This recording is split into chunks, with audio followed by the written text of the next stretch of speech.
quand on a acheté, nous, quand la Ville a pris la décision de se porter acquéreur de l'ensemble conventuel des Petites Franciscaines de Marie en 2016, déjà, moi, on avait eu une rencontre aussi à la MRC où il y avait une firme qui était venue nous voir, nous parler de la biomasse.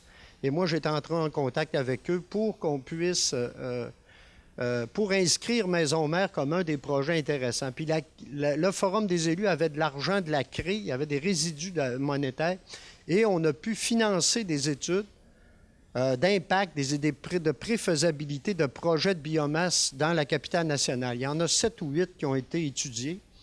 Une à Saint-Urbain aussi, puis il y en a à Québec également, je pense avec l'Université Laval, il y en a dans Port-Neuf, et une à Baie-Saint-Paul. Celle de Maison-Mère s'est inscrite là-dessus, on a commencé à étudier ça. Mathieu est arrivé à peu près dans ce bout-là, hein, je pense, avec la Ville, un peu après.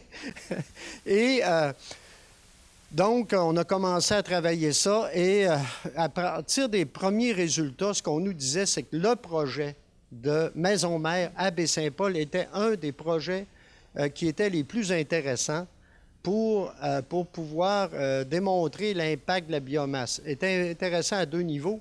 Évidemment, au niveau de l'économie d'énergie. Hein, c'était un des bâtiments les plus imposants, qui avait une facture énergétique aussi parmi les plus imposantes. Donc, c'était un des endroits où les économies risquaient d'être les plus intéressantes à première vue. Là, on va vous donner tantôt les résultats de tout ça, mais à première vue, et c'était un des endroits où les économies risquaient d'être les plus intéressantes. C'est un des endroits où, comme on transformait une chaudière au mazout, donc où l'empreinte écologique était la plus intéressante aussi. Donc, d'être capable d'aller, puis on va vous le dire un peu, on va vous le dire tantôt aussi, de combien on vient au niveau des gaz à effet de serre. Il y avait une efficacité vraiment exceptionnelle. Et donc, ça devenait un projet très intéressant à travailler, très intéressant aussi en lien avec le financement potentiel par des organisations qui s'intéressent à ces aspects-là. Donc, c'est ce qui fait que, puis évidemment, bien, il y a le projet Maison-Mère. Vous le savez, vous en avez entendu parler. Le projet Maison-Mère en soi. Et je sais qu'il y a des membres, je vois ici, puis je les remercie d'être là. Il y a quelques membres du conseil d'administration. Il y a Gabriel qui est avec nous. Il y a des employés aussi de Maison-Mère qui sont là, que je salue. Et ils savent tous, toutes, l'ampleur de ce projet-là. Hein? Et que depuis un bon bout de temps, hein, on a analysé, il y a un comité finance qui a beaucoup travaillé au niveau de Maison-Mère. Puis l'objectif, c'est d'être capable, évidemment, d'aller chercher, d'aller chercher des partenaires, mais aussi d'aller chercher des économies. Où est-ce qu'on peut aller en chercher? Et un des endroits où on pensait, puis on le pense encore, puis là, on arrive à des résultats, c'est de dire, au niveau énergétique, il faut absolument compenser le mazout, ça c'est clair, hein, parce que, vous savez, Baie-Saint-Paul a un agenda 21. Baie-Saint-Paul est inscrit également au niveau travail à toute la question au niveau des gaz à effet de serre, a déjà fait plein d'analyses là-dessus. On fait une étude, 2 études même, sur l'économie des gaz à effet de serre. Et c'est clair que Maison-Mère est au premier rang, hein, de ces possibilités-là, de ces nécessités-là, en plus des économies potentielles. Donc, pour nous, là, moi, je peux vous dire, je complète là-dessus, avant de passer la parole à Mathieu, mais je peux vous dire, moi, ce soir, je suis très heureux de pouvoir présenter ce projet-là. On est près de quelque chose d'intéressant. Et, vous savez, on parle de Maison-Mère, du potentiel de Maison-Mère, mais aussi du défi que c'est Maison-Mère. Et là, je pense qu'on vient ici, ce soir, en tout cas, ce qu'on vous présente, c'est une étape de plus pour rencontrer ce défi-là. Et je pense que c'est ça qu'on veut essayer de démontrer. Et j'espère qu'on va pouvoir le faire parce que c'est je vous invite à bien écouter ce qui va être présenté parce que c'est un travail très intéressant et je vais le faire tantôt, mais je veux saluer le travail de Mathieu, hein, avec nous. Martin, évidemment, toute l'équipe à la ville. Jean, il est parti, Jean-Daniel. Ah, il est là-bas. et les différents partenaires qui ont travaillé avec nous, là. Je pense qu'on arrive avec quelque chose là, qui essaie de répondre au plus de questions possibles sur ce que ça peut être la biomasse puis l'impact que ça peut avoir. Donc voilà, je ne sais pas, Martin, je passe directement la parole à Mathieu. Merci. Vas-y. Merci beaucoup. Donc, bonjour. Ouais, moi, je vais vous présenter le projet aujourd'hui. En fait, comment que j'ai structuré la présentation? On va commencer par présenter le projet d'une façon globale là, pour qu'on sache tout de quoi qu'on parle pour le reste de la présentation. Après ça, on va regarder au niveau de la biomasse, c'est quoi, l'approvisionnement, aussi comment que ça fonctionne. Ensuite, on a au niveau de les performances environnementales du projet, qu'on va regarder ça, les aspects financiers du projet, puis les retombées que le projet apporte. Donc, en fait, c'est quoi? Qu'est-ce qu'on fait dans le projet? C'est qu'on remplace la chaufferie de maison mère par des appareils qui fonctionnent à la biomasse forestière. Alors, dans le fond, on regarde, comme M. Fortin disait, le bâtiment nous appartient maintenant, puis on porte quelques constats en regardant ça. Dans le fond, on se rend compte que la chaufferie existante, bien, on a des rapports qui nous disent qu'on a des investissements à faire dans la chaufferie. On parle de 400 000 à investir d'ici 2022, juste pour remettre à niveau certains équipements de la centrale. De la chaufferie même de maison mère, la chaufferie existante. Si on regarde dans le même rapport, puis qu'on projette, qu'on regarde sur l'horizon de 20 ans, ce même rapport-là parle de 1,26 million de dollars à investir dans la chaufferie actuelle de maison mère pour renouveler les équipements, puis mise aux normes, etc. Là, mais tout ce qui concerne la mise aux normes, c'est ça, de la chaufferie maison mère. Deuxième constat, M. Fortin l'a mentionné aussi, c'est les coûts de chauffage. On a des coûts de chauffage qui sont énormes présentement à maison mère. On va le voir un peu plus loin, mais c'est environ 260 000 par année. Puis c'est plus ou moins 60 % de la facture énergétique, qui est juste pour le chauffage du bâtiment puis le chauffage de l'eau chaude domestique. Ensuite, on a des équipements qui fonctionnent à l'huile, chaudière à l'huile. Donc, on a des émissions importantes de GES. Donc, on est un peu comme on parlait tout à l'heure avec le plan de réduction des GES de la ville. Là, on a un élément sur lequel on peut travailler ici, là, parce qu'on émet énormément de tonnes de CO2 juste par la combustion de l'huile pour faire le chauffage de maison mère actuellement. Donc, ces constats-là nous portent après ça à nous dire qu'est-ce qu'on fait? Qu'est-ce qu'on fait pour régler la problématique? Qu'est-ce qu'on fait pour améliorer tout ça? Donc, on s'est penché, on a observé on a analysé différentes solutions. Donc, qu'est-ce qu'on fait? Est-ce qu'on y va un système 100% électrique? Est-ce qu'on y va avec un système qui fonctionne au propane? Est-ce qu'on y va avec de la géothermie? Est-ce qu'on y va avec de la biomasse? Bon, il y a plusieurs systèmes possibles qui ont été regardés. Puis là, avec tout ça, on regarde aussi c'est quoi les subventions qui sont disponibles pour réaliser ce projet-là. Donc, actuellement, avec la biomasse, il y a beaucoup, autant au niveau du provincial que du fédéral, il y a beaucoup de subventions qui sont attribuées pour faire émerger des projets de ce genre-là. On a Transition énergétique Québec au niveau du provincial, puis avec la Fédération canadienne des municipalités, il y a de l'argent à aller chercher là pour réaliser des projets à biomasse. Ensuite, on vise, puis on veut avoir un projet qui vise pour soutenir l'économie forestière. Donc, à partir, on veut rentabiliser finalement la ressource qu'on a ici, qu'on a disponible, faire travailler du monde d'ici. À partir de là, la solution s'en convergeait finalement vers un projet de remplacement des équipements de maison mère qui fonctionnent à l'huile par des chaudières alimentées à la biomasse forestière.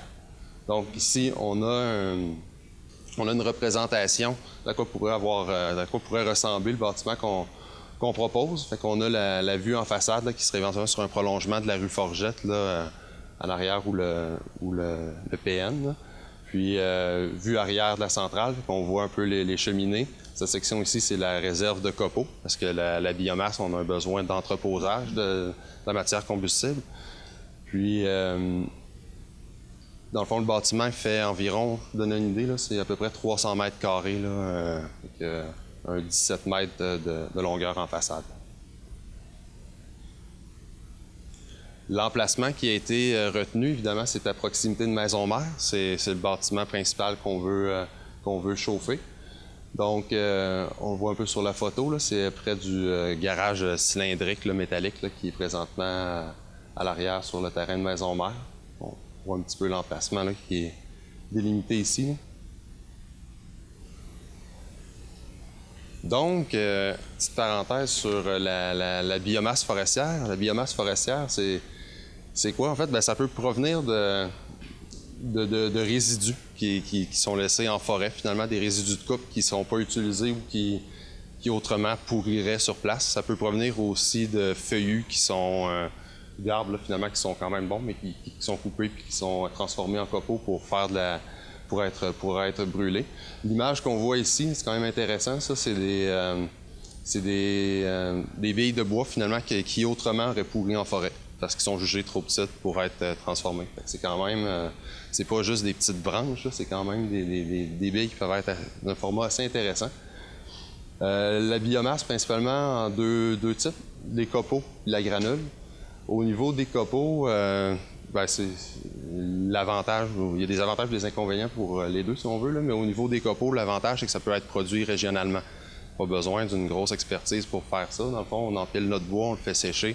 Quand tu as besoin de copeaux, tu le déchiquettes, tu le broies, tu le déchiquettes, puis ça fait ton copeau qui peut être utilisé après ça pour le chauffage. Les granules, tu es capable d'avoir de meilleures performances au niveau des équipements, au niveau des chaudières. La différence, c'est qu'il faut que tu les achètes. Il y a des fournisseurs québécois, mais tu ne les achètes pas en région, finalement. C'est un fournisseur un peu comme du gaz ou du propane qui vient d'ailleurs pour te livrer. Donc, ici, j'essaie de présenter un peu le cycle là, pour en arriver finalement à la combustion. Donc, en arriver au chauffage finalement, du bâtiment. Donc, la ligne en haut en forêt, c'est un travail qui est fait par des partenaires ou fournisseurs. Donc, la récolte du bois, l'entreposage, le séchage, le déchiquetage, puis la distribution jusqu'à l'endroit où il y aura la combustion. Puis, nous, Ville de Baie-Saint-Paul, ici, avec le projet de biomasse qu'on a, c'est vraiment au niveau, on commande le copeau nous est livré, on le brûle, puis évidemment, la combustion va créer des cendres fait que ces cendres-là peuvent être récupérées puis être utilisées pour fertiliser des champs. Donc, quand on parlait tantôt d'économie circulaire, là, on est là-dedans, dans le fond. On prend des produits locaux puis on est capable de vraiment valoriser la ressource sur le cycle complet de transformation. Ce qui est important de mentionner, la municipalité de Saint-Urbain prévoit la construction d'un centre de conditionnement et d'entreposage de la biomasse. Donc, c'est ça, c'est un hangar, finalement, là, dans lequel on est capable d'entreposer le copeau pour qu'il puisse être à l'abri et sécher, finalement, et non pas détrempé. C'est pas ça qu'on veut. Puis la MRC participe à la gestion de la ressource. Aussi, c'est ça, c'est un gros processus, là, mais c'est de mettre en place le centre de conditionnement et si on veut, un réseau de fournisseurs pour être en mesure d'approvisionner maison-mère. Présentement, c'est ça, là, c'est-à-dire actuellement, la MRC a fait un projet pilote cette année. Fait que les billes de bois qu'on voit ici, c'est des billes de bois qui ont été coupées récemment, là, à la fin de l'automne ou septembre. Là. C'est très récent. Puis, c'est ça, la MRC a fait un projet pilote dans lequel ils ont coupé ils ont ramassé 200 tonnes métriques anides. Je reviendrai un peu là-dessus tantôt, mais à titre d'exemple, pour Maison-Mère, on a besoin de 500 tonnes.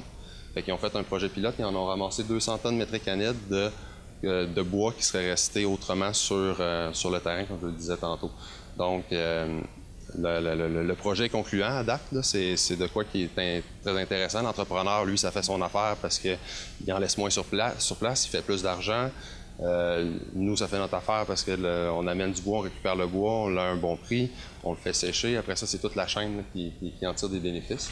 Puis la MRC prévoit aussi récolter plus ou moins 500 tonnes métriques anhydres en 2020.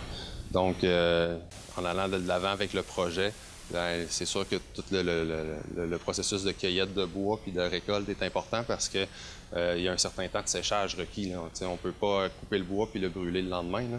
Il faut attendre, il faut l'entreposer peut-être 3-4 mois là, de séchage là, au moins pour que le copeau soit suffisamment sèche pour qu'on ait une bonne combustion et des bons rendements. Pour la disponibilité de la ressource, on peut se demander si, dans Charlevoix, il y a suffisamment de ressources de biomasse forestière. Bien, la réponse, c'est oui. L'année passée, en 2018, on a mandaté Service Forêt Énergie. Ils nous ont fait une étude pour valider justement les sources d'approvisionnement. Service Forêt Énergie sont allés chercher des lettres, excusez-moi, des lettres d'intention, c'est ça, pour voir s'il y en a qui étaient capables d'approvisionner le futur centre de conditionnement de la biomasse à Saint-Urbain. Puis, on voit un petit peu les chiffres ici, là.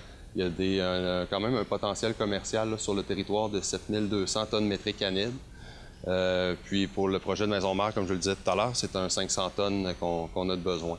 Ça fait que le potentiel dans une région rapprochée, aux alentours, il est là. Il y a la matière. Puis là, il suffit de le récolter, puis de l'entreposer, puis de le transformer par la suite. J'avais écrit aussi autres fournisseurs possibles, parce que c'est les quatre que Service Forêt Énergie ont regardé, mais il y en a d'autres dont on parlait, Séminaire de Québec, là, ou peut-être même du privé. Là. Donc, fait que, oui, le potentiel est là. Donc, plus concrètement, au niveau de l'approvisionnement, comment que ça fonctionne?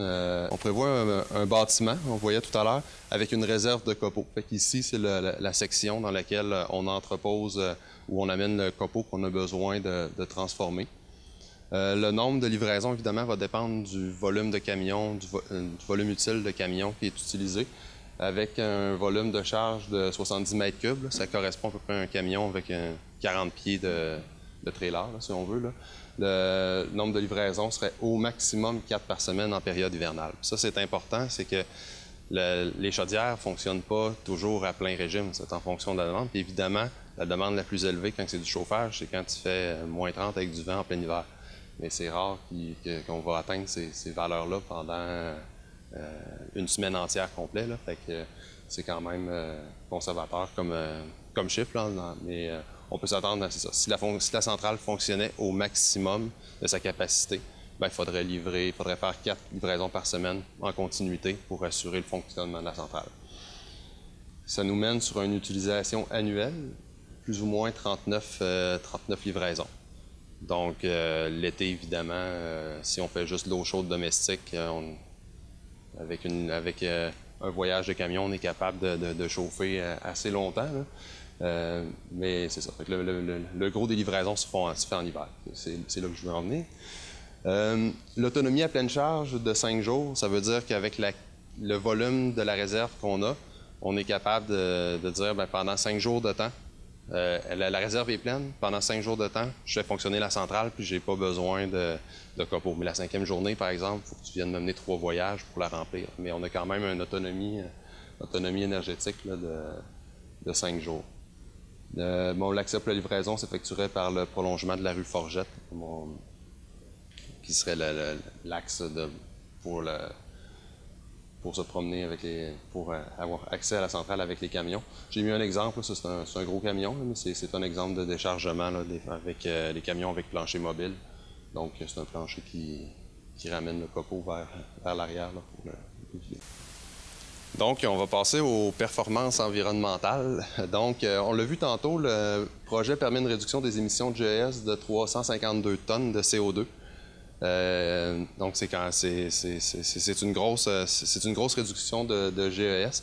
C'est ce qui permet aussi d'aller chercher de bonnes subventions, parce que généralement c'est au prorata de la tonne de GES qu'on évite. Le calcul de l'aide financière est calculé au prorata des tonnes de GES qu'on évite. Là,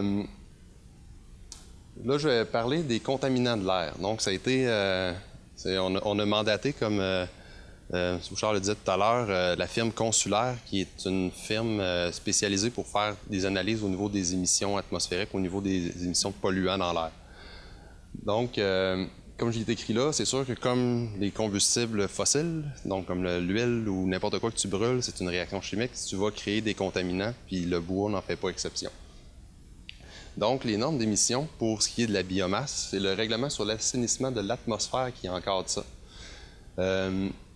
Puis, il y a deux, en fait, le règlement est bien long, mais pour le cas d'un projet comme le nôtre, comme on veut faire ici, il y a deux gros articles, deux articles qui s'appliquent. C'est que les émissions de particules fines des chaudières doivent être inférieures à 150 mg par mètre cube. Donc ça, si le manufacturier veut vendre une chaudière ici, il faut que sa chaudière respecte ces exigences-là. Puis, afin de t'assurer que tes chaudières, au cours de leur fonctionnement au cours de leur vie, là, afin de s'assurer qu'ils respectent cette norme-là. Ben, il y a un test de vérification qui est à faire tous les 5 ans. Puis, dans le projet qu'on a l'intention de faire pour la centrale à biomasse, pour alimenter Maison-Mère, il y aurait deux chaudières de différentes puissances, finalement, une très puissante, 750 kW, puis une autre de 250 pour les charges en été, dans le fond. Donc, la petite fonctionne juste pour chauffer l'eau chaude domestique l'été, on n'a pas besoin de chauffage. Puis la plus grosse, combinée avec la plus petite, est capable de prendre la totalité de la charge de chauffage et de l'eau chaude domestique en hiver. Fait que les deux chaudières qui sont prévues dans le projet ont des émissions de poussière qui varient de 69 à 75 mg par mètre cube à pleine puissance, puis de 47 à 60 mg par mètre cube à puissance réduite, qui se trouve à être à puissance réduite 80 % de leur temps de fonctionnement. Parce que, comme je le disais tantôt, on n'est pas toujours à moins 30 à avoir besoin de chauffer dans le tapis. Donc, peux-tu rajouter des choses là-dessus? Non, c'est bon.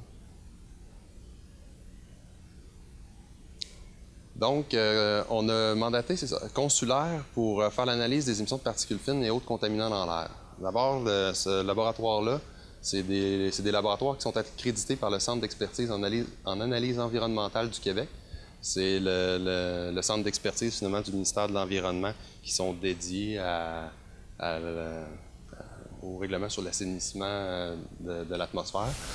Donc, ils procèdent par simulation pour évaluer c'est quoi le contaminant qui va être répandu dans l'atmosphère avec la combustion de la biomasse, ou en tout cas dans notre cas, c'est la biomasse.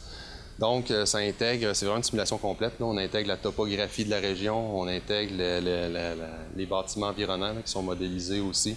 On intègre les données météorologiques de la ville. Puis, dans ce scénario-là, il y a plusieurs analyses qui en est faites. C'est vraiment pour identifier le pire scénario possible. Donc, ils prennent justement que la centrale fonctionne à un maximum, toutes les capacités au maximum. Généralement, la pire condition, ça va être en hiver au niveau température aussi, avec les effets de pression. Fait que dans le fond, puis ils font cette simulation-là, puis ils s'assurent que ça respecte les normes. Puis là, quand je parle de normes, c'est parce que, faire attention, nous, dans notre projet, on n'a pas besoin de demander un certificat d'autorisation au ministère pour réaliser le projet. Mais il y a des projets, par exemple, s'ils brûlent la biomasse qui provient pas juste de bois propre, mais qui provient de, mettons, je sais pas, des palettes là, ou des matériaux de construction, bien, eux, ils n'auront pas le choix de faire une demande de CA puis de faire ce genre d'analyse-là comme on a fait. Nous, on n'était pas contraints de le faire point de vue réglementaire, mais on jugeait que c'était bon de le faire pour voir où on s'en allait avec ça, étant donné que il y a des émissions de particules fines qui en est faite, puis étant donné que la centrale est au centre-ville aussi. Puis il y a un contexte aussi avec la topographie de la région, puis bon, on voulait en avoir le cœur net. Puis les résultats de l'analyse, bien, ce que ça dit, c'est présentement, avec les analyses qui sont faites, c'est que dans les pires conditions d'opération, l'exposition sur 24 heures au niveau des particules fines attribuables au projet est de 16 microgrammes par mètre cube. Donc, puis la limite, finalement, c'est 30. Dans le règlement, c'est 30. On est à 16. Et c'est important de mentionner aussi que ce 16-là est calculé en considérant que dans la centrale, on n'a pas juste les deux chaudières pour Maison-Mère, mais qu'il y a deux autres chaudières en plus qui fonctionnent à pleine capacité. Donc, parce que le bâtiment est construit, moi je l'ai peut-être skippé tantôt, mais le bâtiment est un petit peu plus grand pour être en mesure, éventuellement, on est capable de mettre les deux chaudières pour chauffer Maison-Mère, mais il y a de l'espace pour deux autres chaudières supplémentaires pour qu'éventuellement, s'il y a une phase 2 là, du projet, là, puis qu'on veut desservir d'autres clients, bien, ça soit possible sans avoir à réinvestir dans le bâtiment. Donc, l'analyse d'émission des particules a été faite en considérant que les 4 chaudières étaient là. C'est vraiment le pire scénario possible. Puis ça respecte bien les normes établies. Puis aussi, bien, dans la simulation, il analyse aussi d'autres contaminants, là, le dioxyde de soufre, les dioxydes d'azote, puis le monoxyde de carbone. Puis eux aussi, là, du côté de ça, tous les niveaux, les seuils étaient respectés dans tout le périmètre de la centrale, puis de la dispersion, si on veut, des ça. Donc, j'avais préparé cette petite slide-là pour faire un exercice Oui, c'est mon quiz, c'est la section quiz. Faire participer un peu pour pas que je vous endorme trop. Donc, ce qu'on veut, nous, ce qu'on veut installer, c'est une chaudière. L'image complètement à votre gauche. Une chaudière de celle-là, peu importe, là, mettons en puissance, elle est à peu près équivalente à 80 poêles à bois. Fait que ça donne une idée. Là, la capacité de chauffage de cette chaudière-là est à peu près équivalente à 80 poêles à bois. Puis là, je vous pose la question en termes d'émissions de particules. Cette même chaudière-là, à combien ça équivaut en poêle EPA? Donc, combien qu'il faut de poêles qui sont certifiés EPA pour émettre autant de particules que notre chaudière qu'on a l'intention d'installer?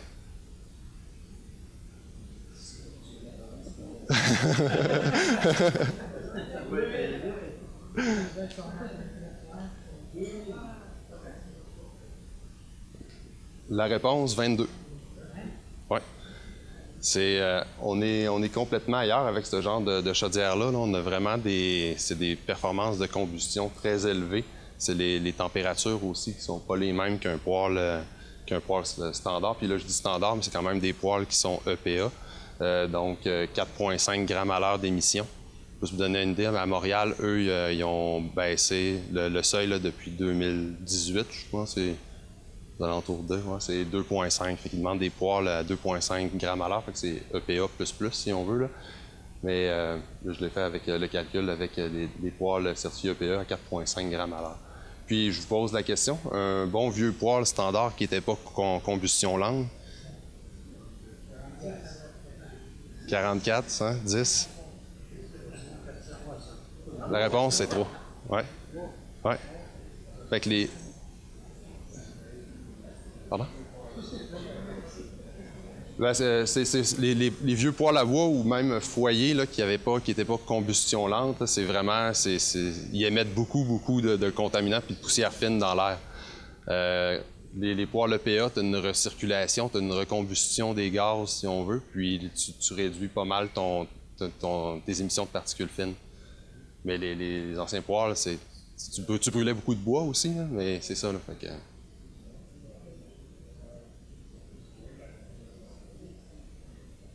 fait que finalement, la chaudière à la biomasse, un gros poêle à bois, peut-être oui en termes de puissance, mais non, pas en termes d'émissions de particules. J'ai deux photos des images de combustion en hiver, dans le fond. Une image à Saguenay, une centrale 3 MW. Serre de Belgeau, ouais, à Saguenay. Donc, on voit à quoi peut ressembler un panache de fumée. C'est pas de la fumée noire. Généralement, quand on a des bons paramètres de combustion, ce qui va en sortir, ça va être blanc comme ça. Dans le fond, ce qui se trouve, c'est la condensation de la vapeur d'eau, parce qu'il y a de l'humidité dans le bois, puis à la sortie, ça se condense. Puis la deuxième, c'est un réseau de chauffage en France. C'était juste pour montrer aussi que sur la map, là, la centrale est vraiment au cœur d'un quartier résidentiel, là, parce que c'est un réseau de chaleur urbain pour des logements qui sont autour. Fait que je trouvais ça intéressant de le présenter, cette image-là. On est rendu à la section des coûts, les coûts du projet. Au niveau du coût de construction de la centrale, incluant les honoraires professionnels, on parle d'un projet total de 2,75 millions. Actuellement, les subventions on a la Fédération canadienne des municipalités, Transition énergétique Québec, et le ministère de la Faune, Forêt et Parcs pour 1,08 million de subventions. Donc, contribution de la Ville, 1,67 million. J'ai mis un petit astérisque, par exemple, qui est quand même important là, à mentionner, c'est qu'on n'oublie pas non plus que même si on ne fait pas le projet, on a de l'argent à mettre aussi dans une vieille centrale, dans une vieille centrale qui est maison-mère présentement, dans la vieille chaufferie, puis que c'est 400 000 là, mais si on regardait comme sur le même horizon de temps qu'un emprunt est fait pour réaliser ce projet-là, on est à 1,26 million là, sur 20 ans. Puis c'est sûr, bon, ça reste un rapport au niveau du maintien d'actifs pour le renouvellement des équipements, mais pour l'avoir visité quelques fois, la chaufferie, là, oui, il y a des travaux à faire là, c'est évident. Là. Puis on le voit aussi dans l'opération. C'est vraiment pas une chaufferie qui est optimisée pour réduire les coûts présentement, là, les coûts d'opération.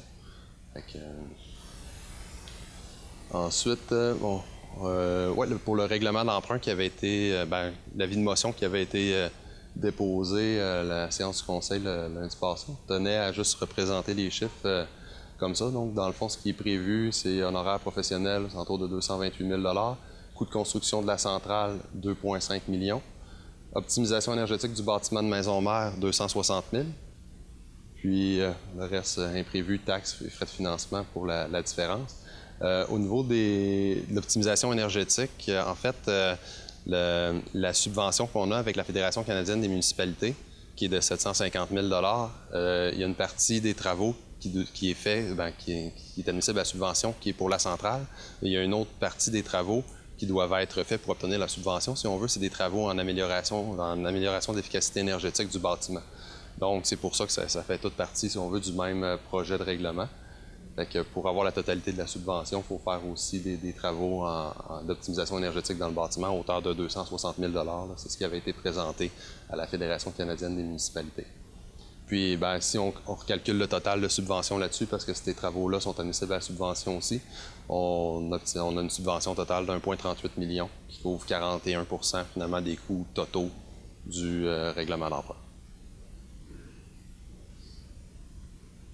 Analyse financière, dans le fond, ce qu'on a fait, on a regardé, là c'est un extrait, j'ai juste sur les 5 premières années, mais on peut le projeter puis le faire sur la durée de l'emprunt qui est sur 20 ans. On a sur le graphique, la bande rouge, c'est les coûts en chauffage. Les coûts en chauffage actuels, si on ne fait rien cette année, si on ne fait rien l'année prochaine, si on ne fait rien dans 3 ans, dans 4 ans, les coûts, on va continuer de brûler de l'huile, on va continuer d'avoir un système peu efficace. Fait que la bande rouge qu'on voit, elle va être indexée de 2 % puis elle va tout le temps progresser dans le temps, finalement. La bande bleue qu'on voit, c'est si on fait le projet à la biomasse, puis qu'on fait l'emprunt, on va... en fait, la bande bleue là, correspond à tout ce qui est au niveau de l'opération de la biomasse, incluant les frais de financement et l'emprunt que tu as à rembourser. Donc, si tu regardes, tu as les coûts en combustible de la biomasse. Fait que c'est quoi que ça te coûte pour chauffer le bâtiment? C'est quoi que ça te coûte pour assurer ton nouveau bâtiment que tu viens de construire? Des coûts en électricité pour faire fonctionner ce nouveau bâtiment-là? Des coûts pour entretenir ce bâtiment-là, pour entretenir les équipements, faire les tests d'émissions qu'on parlait tantôt, les frais de financement, puis ton emprunt que tu fais pour rembourser ton prêt. Fait que si tu calcules tous ces coûts-là, on est aux alentours de 190 000 peut-être, quelque chose comme ça, mettons, à l'année 1. Fait que ce qui dégage mes économies nettes qui sont calculées par rapport à la bande rouge, finalement, les bandes en vert, là, qui se trouvent à être aux alentours de plus ou moins 80 000 par année, qui est dégagé en économie nette en réalisant le projet. Ensuite, si on calcule la période de retour sur l'investissement de ce projet-là, en considérant qu'on a quand même de l'argent à investir dans maison-mère, dans la chaufferie de maison-mère, les 400 000 que je parlais tout à l'heure, on a une période de retour sur l'investissement de 13 ans. Ça inclut les subventions et tous les coûts du projet.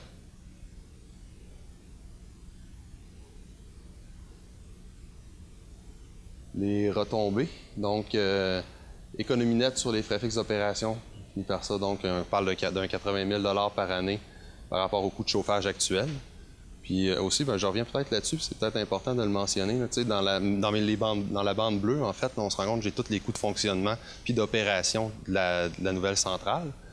Puis je compare ça à seulement des coûts de chauffage au niveau d'huile. Mais tu sais, j'ai pas les coûts d'entretien présentement de la chaufferie là, qui sont intégrés là-dedans. Puis tu sais, il y en a, là, on parle de entre 2017-2018, aux alentours entre 10 et 15 000 par année là, qui sont mis juste pour entretien. Il faut remplacer une pièce, il faut faire ci et ça. Là. Donc, ces coûts-là ne sont pas inclus. J'ai pas... fait que c'est quand même conservateur, finalement, comme analyse.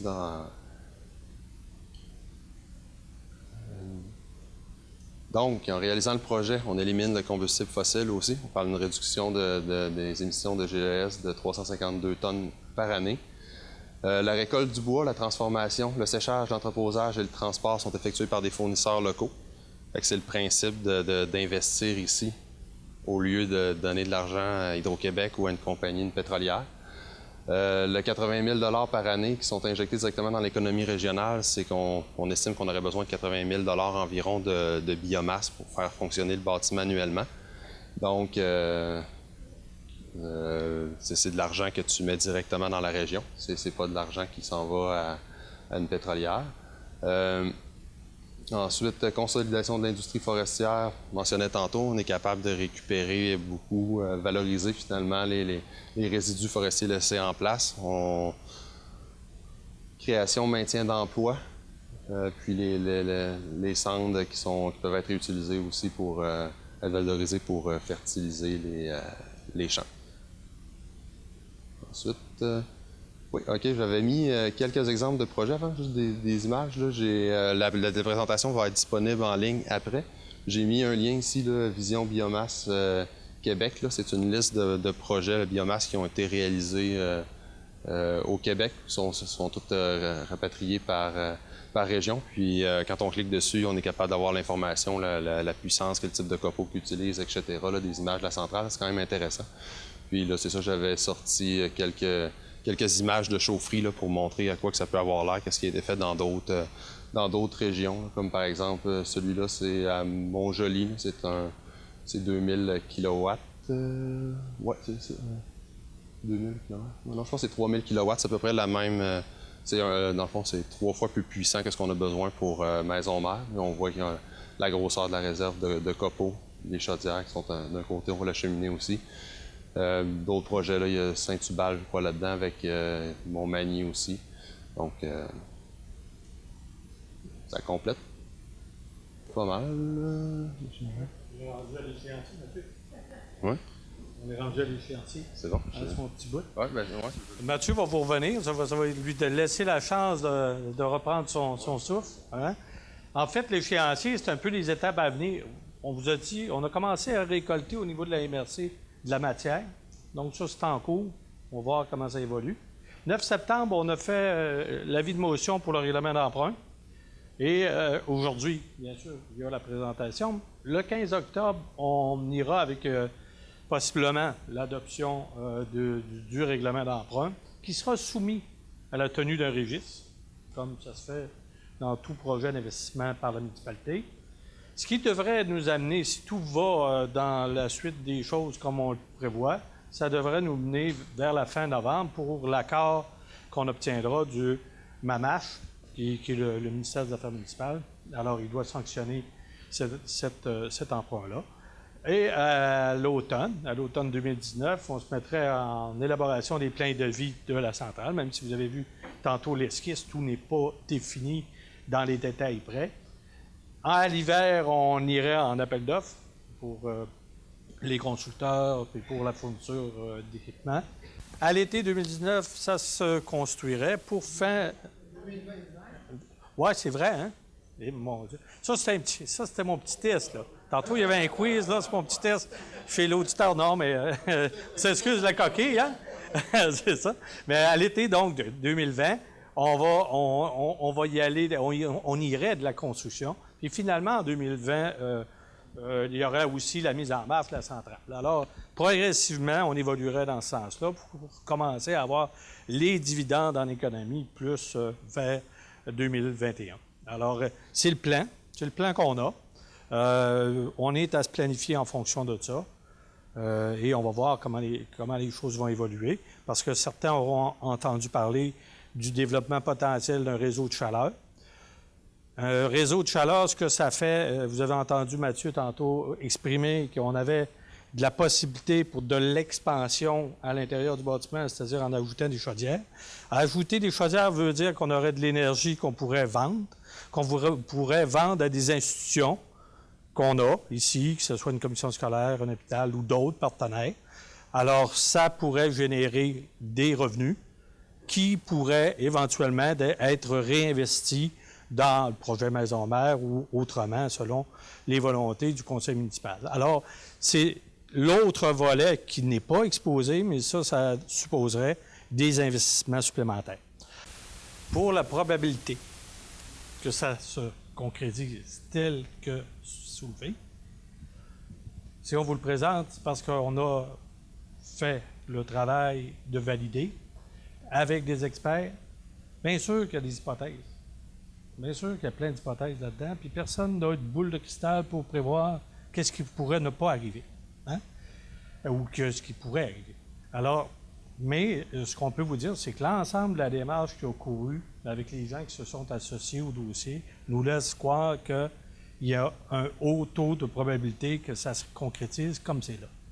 Bon, et voilà que Mathieu n'était pas le seul. Toutes les données qui vous sont présentées sont appuyées.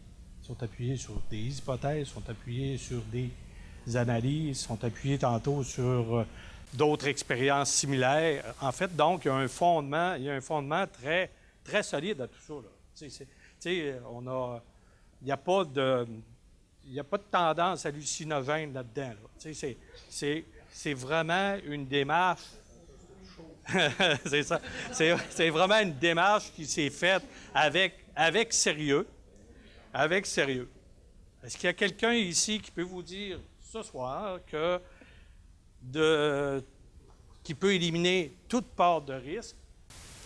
Hein? Puis, je pense pas qu'il y ait personne qui peut. Il n'y a personne ici qui peut le faire. Par contre, on le fait avec beaucoup de sincérité. On a fait des vérifications diligentes. On s'est assuré que toute la démarche des gens associés à notre projet l'ont fait, mais avec un sérieux. Tantôt, il y a des bases scientifiques. Tantôt, il y a des bases académiques qui sont plutôt financières. Tantôt, c'est plutôt avec des gens qui sont en ingénierie. Bref, il y a une communauté de savoir, d'expérience, de compétences qui ont été mises à contribution puis qui nous laissent croire qu'effectivement, la probabilité de réalisation est positive. Et de toute façon, si ce n'est pas la biomasse qu'on appliquerait, il faudra bien trouver des mesures pour rendre le bâtiment plus performant puis moins énergivore.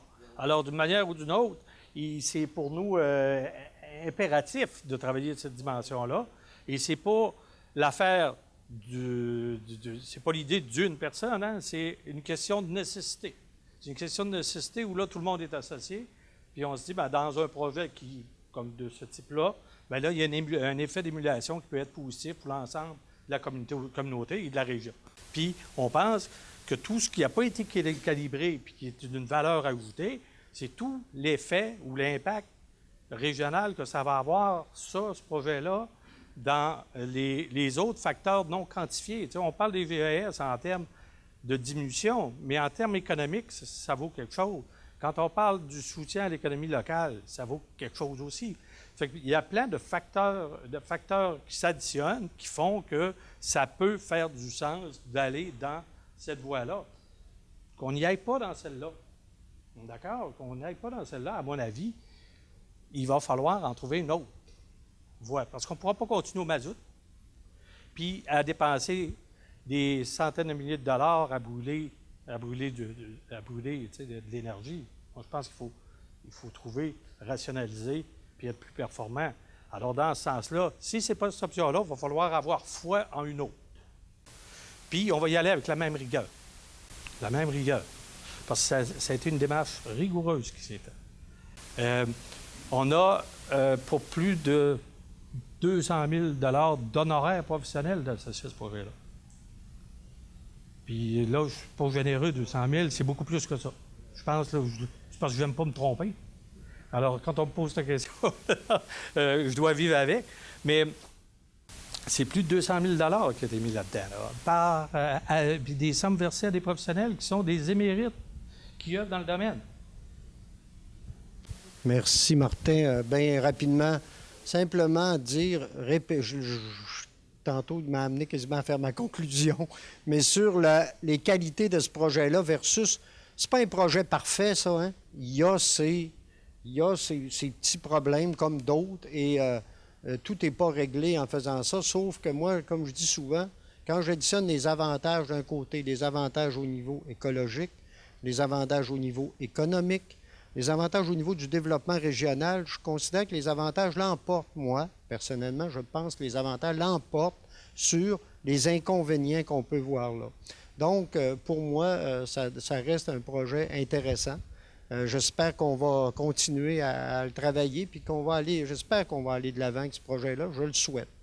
Autrement, bien, il me reste à vous remercier d'être là. Merci beaucoup de participer à cette rencontre-là, de vous informer, puis de pouvoir en parler à d'autres. Je pense que là, tout le monde est à la même place.